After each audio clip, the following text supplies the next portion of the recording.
Hi, my girls. I'm excited to read chapters 5 and 6 for you. Glad you're watching along, and I've really enjoyed rereading this book myself. I'm getting a little bit worried though, because I think Edmund has kind of got himself in a fix where he's having to lie to Lucy, and in order not to look bad for making fun of her now that he knows Narnia's real. And also he's met the White Witch, and she's given him his favorite candy and bribed him that he's going to be a prince and going to sit on a chair, and he's going to be the prince that's going to inherit the kingdom after the witch dies, the queen or whatever she calls herself. And he might not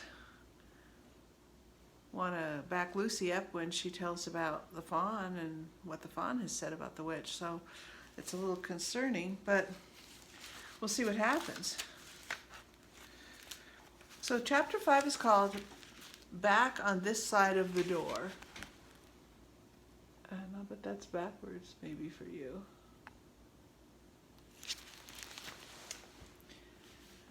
Back on this side of the door. Because the game of hide and seek was still going on, it took Edmund and Lucy some time to find the others. But when at last they were all together, which happened in the long room where the suit of armor was, Lucy burst out, "Peter, Susan, it's all true. Edmund has seen it too. There is a country you can get to through the wardrobe. Edmund and I both got in. We met one another in there, in the wood. Go on, Edmund, tell them all about it." "What's all this about, Ed?" said Peter. And now we come to one of the nastiest things in this story. Up to that moment, Edmund had been feeling sick and sulky and annoyed with Lucy for being right, but he hadn't made up his mind what to do. When Peter suddenly asked him the question, he decided all at once to do the meanest and most spiteful thing he could think of. He decided to let Lucy down.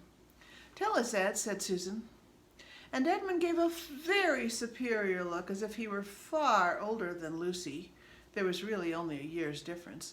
And then a little snigger and said, "Oh yes, Lucy and I have been playing, pretending that all her story about a country in the wardrobe is true. Just for fun, of course. There's nothing there really." Poor Lucy gave Edmund one look and rushed out of the room. Edmund, who was becoming a nastier person every minute, thought that he had scored a great success, and went on at once to say, "There she goes again. What's the matter with her? That's the worst of young kids. They always—" "Look here," said Peter, turning on him savagely. "Shut up! You've been perfectly beastly to Lou ever since she started this nonsense about the wardrobe. And now you go on playing games with her about it and setting her off again. I believe you did it simply out of spite." "But it's all nonsense," said Edmund, very taken aback.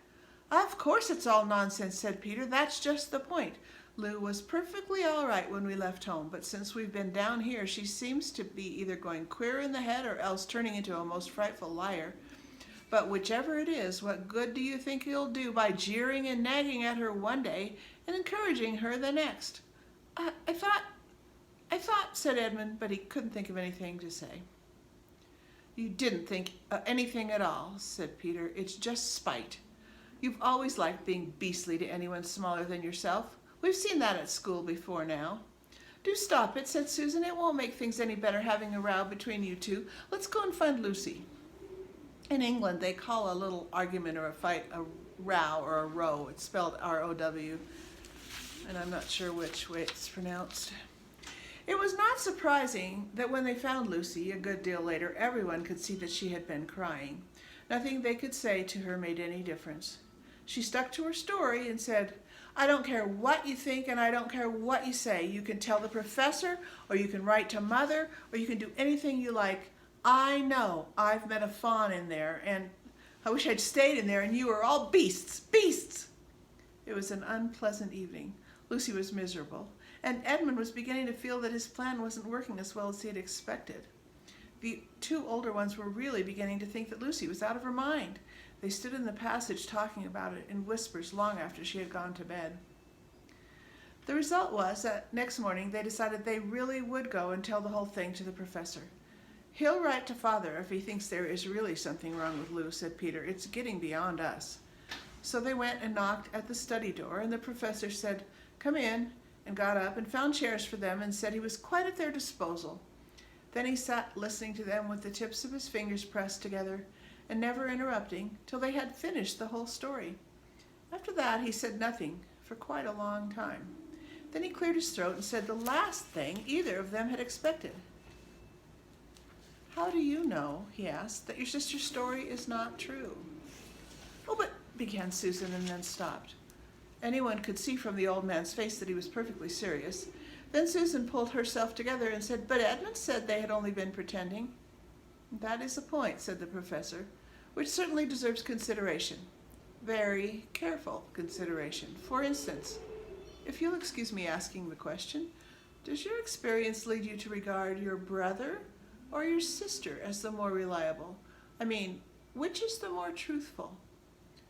"That's just the funny thing about it, sir," said Peter. "Up to now I'd have said Lucy every time." "And what do you think, my dear?" said the professor, turning to Susan. "Well," said Susan, "in general I'd say the same as Peter. But this couldn't be true, all this about the wood and the fawn." "That is more than I know," said the professor.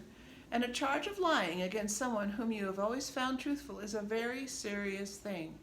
A very serious thing indeed."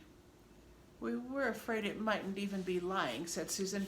"We thought there might be something wrong with Lucy." "Madness, you mean?" said the professor quite coolly. "Oh, you can make your minds easy about that. One has only to look at her and talk to her to see that she's not mad." "But then," said Susan, and stopped. She had never dreamed that a grown-up would talk like the professor and didn't know what to think. "Logic," said the professor half to himself. "Why don't they teach logic at these schools? There are only three possibilities. Either your sister is telling lies, or she is mad, or she is telling the truth. You know she doesn't tell lies, and it's obvious that she's not mad. For the moment then, and unless further evidence turns up, we must assume that she's telling the truth." Susan looked at him very hard and was quite sure from the expression on his face that he was not making fun of her. "But how could it be true, sir?" said Peter. "Why do you say that?" asked the professor. "Well, for one thing," said Peter, "if it was real, why doesn't everyone find this country every time they go to the wardrobe? I mean, there was nothing there when we looked. Even Lucy didn't pretend there was." "What has that got to do with it?" said the professor. "Well, sir, if things are real, they're there all the time." "Are they?" said the professor, and Peter did not know quite what to say.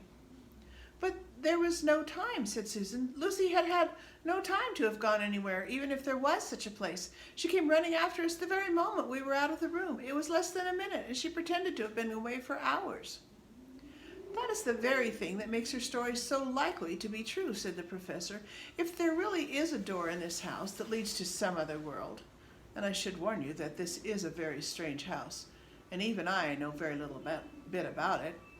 If, I say, she had got into another world, I should not be at all surprised to find that that other world had a separate time of its own, so that however long you stayed there, it would never take up any of our time. On the other hand, I don't think many girls of her age would invent that idea for themselves. If she had been pretending, she would have hidden for a reasonable time before coming out and telling her story."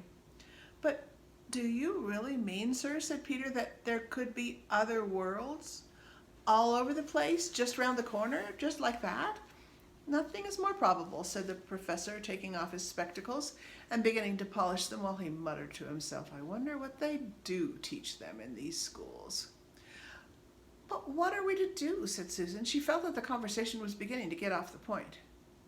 "My dear young lady," said the professor, suddenly looking up with a very sharp expression at both of them, "there is one plan which no one has yet suggested, and which is well worth trying." "What's that?" said Susan. "We might all try minding our own business," said he, and that was the end of that conversation. After this, things were a good deal better for Lucy. Peter saw to it that Edmund stopped jeering at her, and neither she nor anyone else felt inclined to talk about the wardrobe at all. It had become a rather alarming subject, and so, for a time, it looked as if all the adventures were coming to an end. But that was not to be.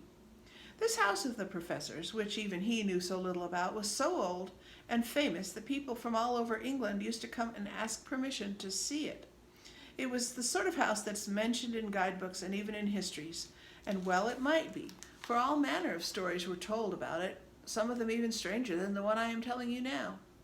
And when parties of sightseers arrived and asked to see the house, the professor always gave them permission, and Mrs. Macready, the housekeeper, showed them around, telling them about the pictures and the armor and the rare books in the library. Mrs. Macready was not fond of children and did not like to be interrupted when she was telling visitors all the things she knew. She had said to Susan and Peter almost on the first morning, along with a good many other instructions, and please remember, you're to keep out of the way whenever I'm taking a party over the house. Just as if any of us would want to waste half the morning trailing round with a crowd of strange grown-ups, said Edmund, and the other three thought the same. That was how the adventures began for the second time. A few mornings later, Peter and Edmund were looking at the suit of armor and wondering if they could take it to bits, when the two girls rushed into the room and said, "Look out! Here comes the Macready and a whole gang with her." "Sharp's the word," said Peter, and all four made off through the door at the far end of the room. But when they had got out into the green room and beyond it into the library, they suddenly heard voices ahead of them and realized that Mrs. Macready must be bringing her party of sightseers up the back stairs instead of up the front stairs as they had expected. And after that, whether it was that they lost their heads or that Mrs. Macready was trying to catch them, or that some magic in the house had come to life and was chasing them into Narnia, they seemed to find themselves being followed everywhere, until at last Susan said, "Oh, bother those trippers. Here, let's get into the wardrobe room till they've passed. No one will follow us in there." But the moment they were inside, they heard voices in the passage, and then someone fumbling at the door, and then they saw the handle turning. "Quick," said Peter, "there's nowhere else," and flung open the wardrobe. All four of them bundled inside of it and sat there panting in the dark. Peter held the door closed, but did not shut it, for of course he remembered, as every sensible person does, that you should never shut yourself up in a wardrobe.